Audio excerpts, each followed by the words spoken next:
President Volodymyr Zelensky of Ukraine says actions will speak louder than words. Today there's a lot of talk in the media about us receiving permission for respective actions. But strikes are not carried out with words. Such things are not announced. Missiles will speak for themselves. They certainly will. Well, our chief international security correspondent, Nick Paton Walsh, has reported extensively from Ukraine, and he just filed this report. The search for survivors after a Russian missile attack on Sumy Sunday night. 11 people here were killed, 2 of them children, when missiles hit a residential neighborhood in this city near Ukraine's border with Russia. Hours later, at least 8 people were killed in a strike on Odessa. Horrifically, this is now the norm for Ukraine, under near constant bombardment after 1,000 days of war. Zelensky saying strikes show, quote, what Russia is really interested in, only war. And that war is not going Ukraine's way right now, with sustained and slow losses along the Eastern Front.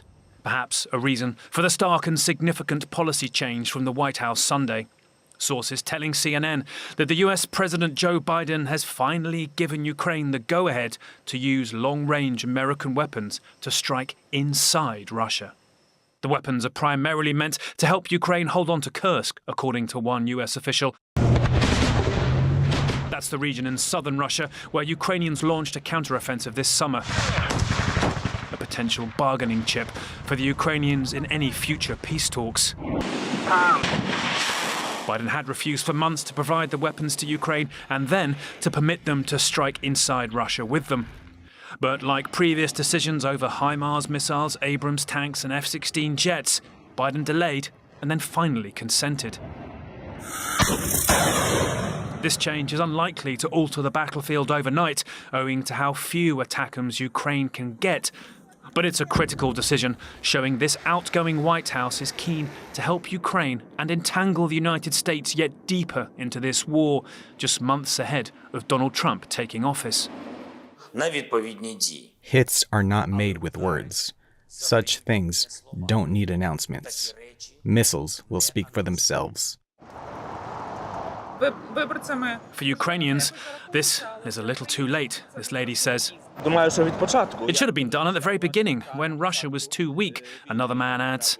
In Russia, the news is being reported on state TV, but so far, silence from Russian President Vladimir Putin, who's previously said Ukraine firing US-supplied ATACMS would be the equivalent of NATO entering the war.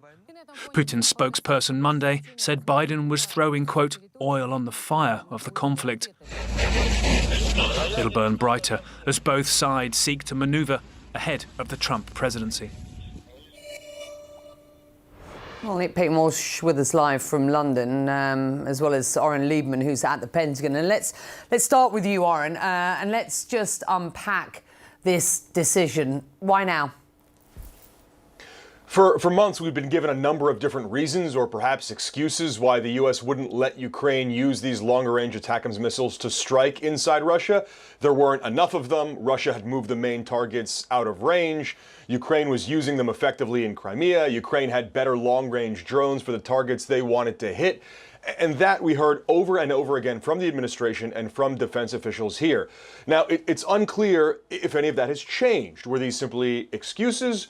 Or is Ukraine going to get more of these missiles to have a greater effect with them? But one of the reasons the administration changed their position, at least from what we're being told, is because the U.S. viewed the deployment of North Korean troops to Russia, more than 10,000 in the Kursk region, as an escalation in and of itself, one that merited some sort of response. And this, at least in part in the waning days of the Biden administration, is part of that response. And that's where the U.S. sees Ukraine using these missiles in the Kursk region, where they are holding some Russian territory.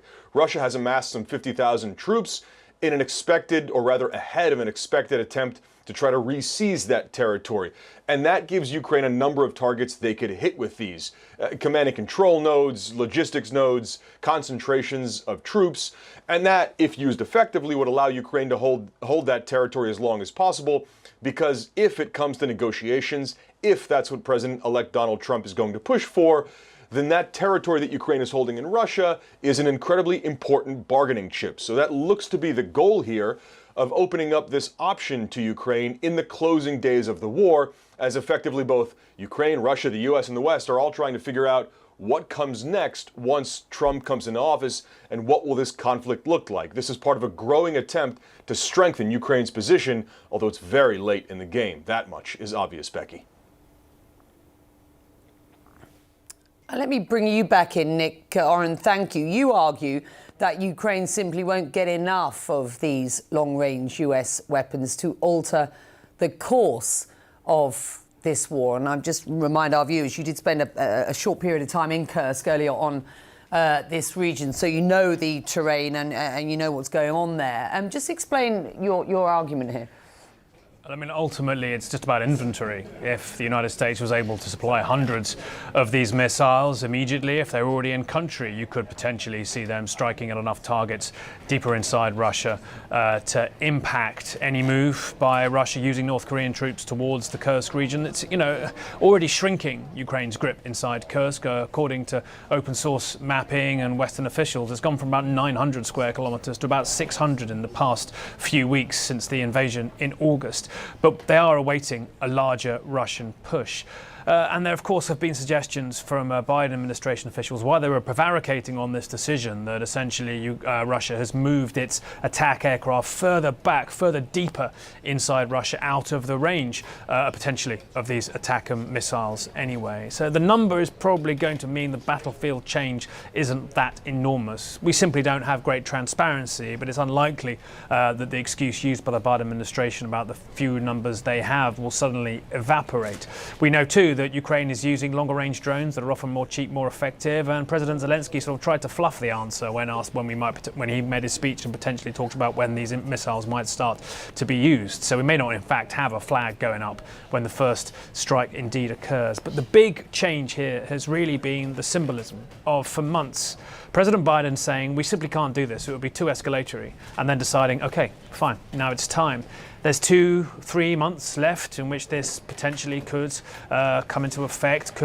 They could use these missiles. They'll probably, frankly, go through most of them in that short period of time. But the big thing it does is essentially put more US meat in the grinder here. That's a metaphorical term, putting the US further into this conflict. Vladimir Putin was clear.